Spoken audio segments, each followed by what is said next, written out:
In the name of the one who loves, the one who is loved, and love itself. Amen.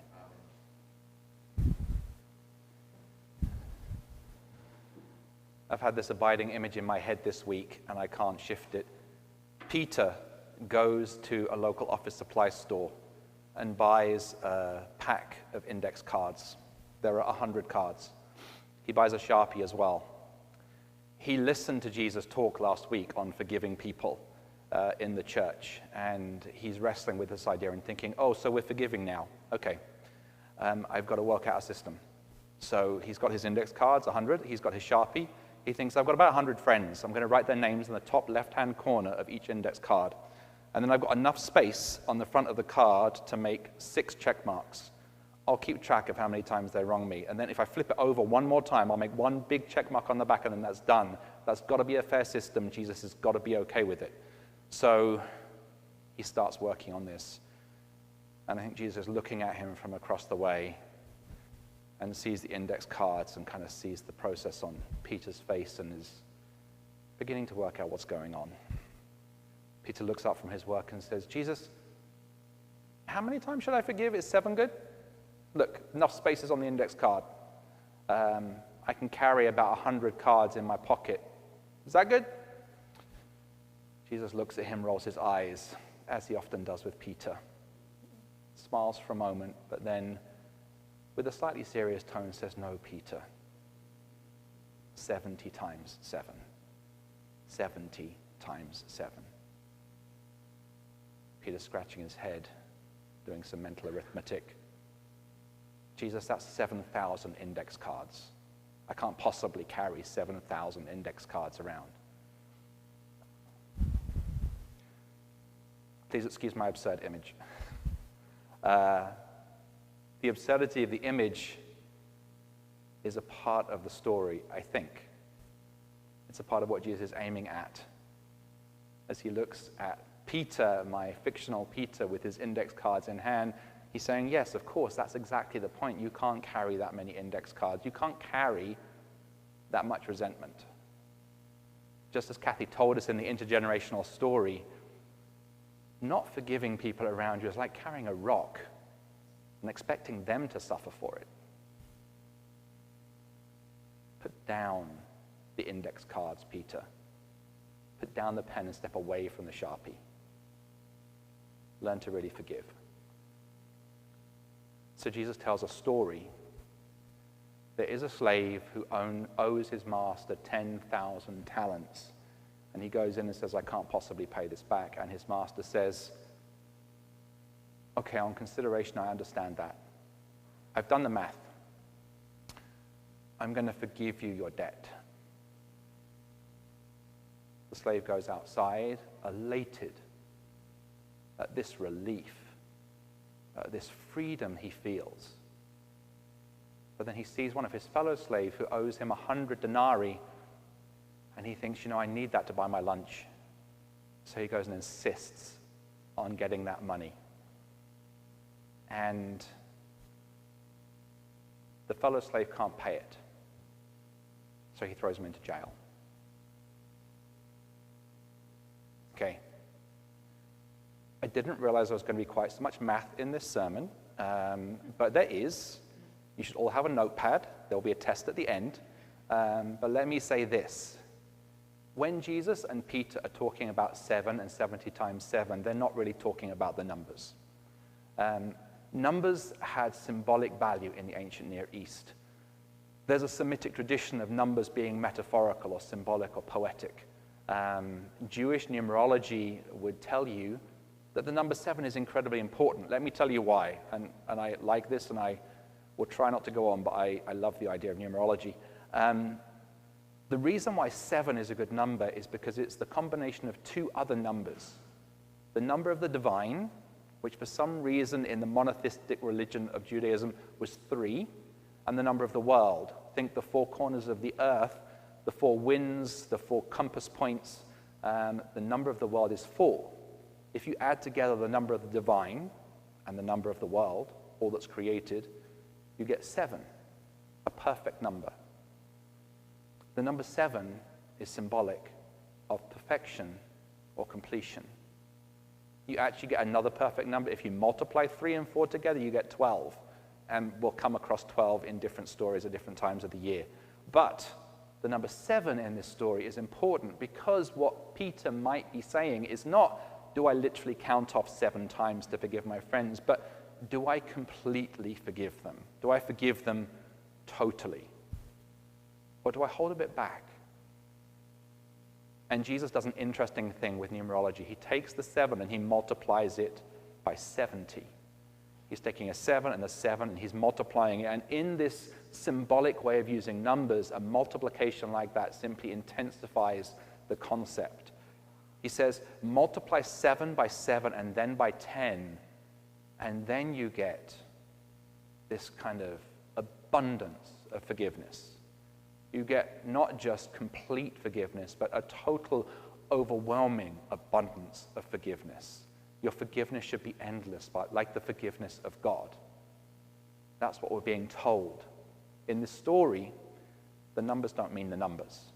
The numbers have another purpose. But then we get to the actual parable. And I was telling it a second ago and realizing that 10,000 talents and 100 denarii don't mean that much. So I did some math for you and worked out that if you take 10,000 talents, update it for inflation, and convert it into US dollars, we're talking about around $3.5 billion. 3.5 billion. The people listening to Jesus would have just known that. They would have known that he was talking about this debt being overwhelming. I can't imagine a system in which a servant could owe their master $3.5 billion or ever be expected to pay it back. Jesus' math in this story is about the numbers. This is an absurd number. And so the slave is forgiven an overwhelming debt that he cannot possibly pay off. And can you imagine the sense of freedom that he felt after that? And yet, and he walks out the door and meets one of his fellow slaves who owes him 100 denarii. Update that for inflation, convert to US dollars. What is that? $45.42. That's what the other slave owed. It's an achievable number. It's a realistic number. Maybe he could have paid it back. But the slave insists on it, even though he has just received overwhelming forgiveness. The numbers in this story really matter. And I find myself looking at that first slave and thinking it's interesting. Often we feel ourselves to be victims of an impossible system that we cannot overcome. And Jesus is pointing that out. I wonder if he's pointing out that the system of slavery itself in the ancient Near East is absurd, and that's why he used that absurd number. I think he might be pointing out that the idea of freedom and forgiveness is totally transformative. Have you been victims of systems which have felt overwhelming? Have we experienced freedom from those systems? Have we been the victims? Sometimes it's really easy to associate with the victim in the story and think that that's me. I really like the fact that Jesus carries on with this slave and has him leave his master's office and go out and meet somebody else, because then he encounters the other side of the human experience, not just being the victim, but being the oppressor. Have we been a part of a system where we have meted out injustice on others, and where there was something that we could have done about that to change that person's experience or life? I feel really uncomfortable being associated with the person who inflicts injustice on another. But in this one story, we're presented with being both the victim and the victimizer. And we are therefore presented with a parable of forgiveness, which I think we've seen repeated through the history of the world. You know, I think Jesus is pointing out the absurdity of the system of slavery in the ancient Near East with his overwhelming number. $3.5 billion is owed. It's impossible to pay back in a normal lifetime, especially when you are just a slave. He's pointing that out. And were he to look at our circumstances today, he might point out the absurdity of our systems of injustice, of the history of slavery in this country, of the economics around that. He might point out the seriousness of the injustice of racism. And I stand here feeling ill-equipped to talk about that subject. I don't have the academic standing, I don't have the history as your dean in this place to make that comment, and my skin is the wrong color to really understand what it's like to experience racism. But I think Jesus would be able to talk about this in a meaningful way, and would challenge us, as in this parable, to think, what is it like to be forgiven and forgive? What is it like to be a victim and to victimize? How can we transform the systems that we participate in to make them more whole and more just?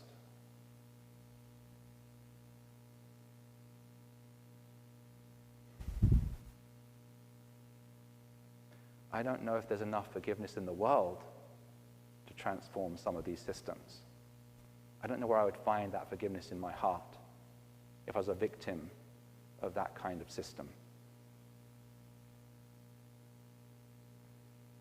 I want to step aside from this story and talk about Romans for a second, because it also talks about the way in which we navigate forgiveness and victimizing one another in a Christian context.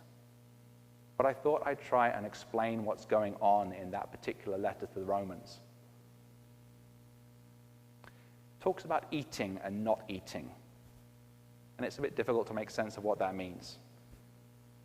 Some people eat and they get judged for it, and some people don't eat and get judged for it. What's going on?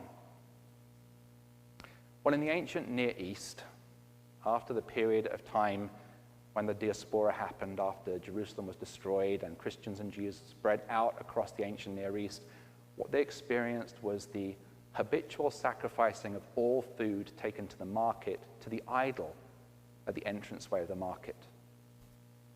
All food was sacrificed to Roman gods or Greek gods on its way to market. And so whatever meat you ate was likely to have been sacrificed to a foreign idol, symbolically. So anytime it came to your table, you had to navigate that.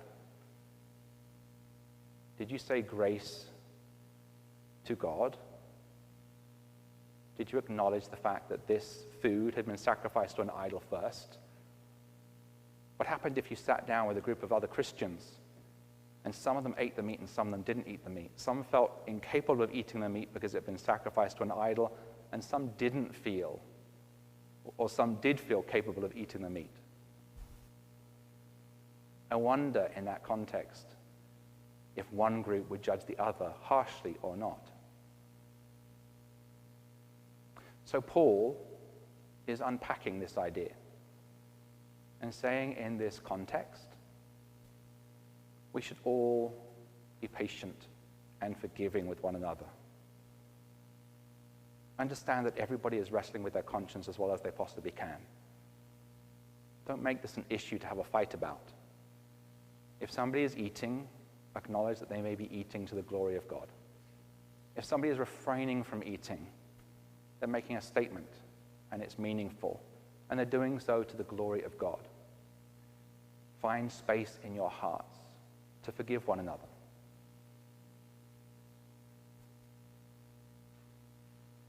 So we have Jesus talking about systems of victimization and the absurdity of slavery. We have Paul talking about the way in which we should treat one another in Christian community around various practices. And this is all in a context in which there was a great deal of anxiety in the air. Matthew's gospel, as I mentioned last week, was written just around the time of the destruction of the temple, the ransacking of Jerusalem. People were feeling tense and anxious. The capacity of people to feel angry and to blow up at each other was huge.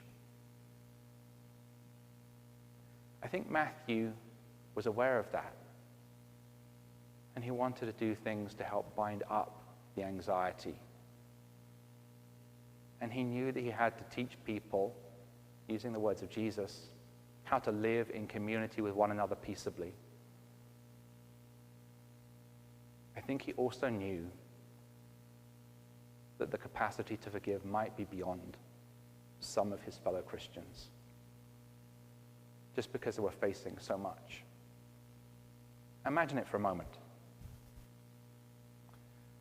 There's smoke in the air because the temple is still burning. The world is falling apart. Tensions run high. People have had to leave their homes, find new places to live. People are experiencing intense anxiety. It feels very similar to the world that we are living in and wrestling with today. I don't know about you, but as I cope with the pandemic and go outside and try and cope with the smoke from the forest fires, I find my anxiety rising and my capacity to fall out with anybody around me that might cross me for a second is through the roof. I do not have the resources or the capacity to live in peace right now. I don't know about you, but maybe you don't either. So we come to this text from Matthew. Matthew, who was writing to a community experiencing anxiety that was through the roof as well. And he asked them to be overwhelmingly forgiving. He asked them to recognize that they are both capable of being victims and victimizing others. He asked them to contemplate the overwhelming injustices of their age. In the book, the letter to the Romans, Paul asks his readers to contemplate the capacity for tension in the Christian community over the way in which we do things. And both are saying that forgiveness that flows from God is transformative. It offers us resources and freedom for living a new life. So, where I'm left reflecting this morning is this. I'm not sure I have that kind of capacity to forgive and love. But I trust that this gospel is offering those resources to me.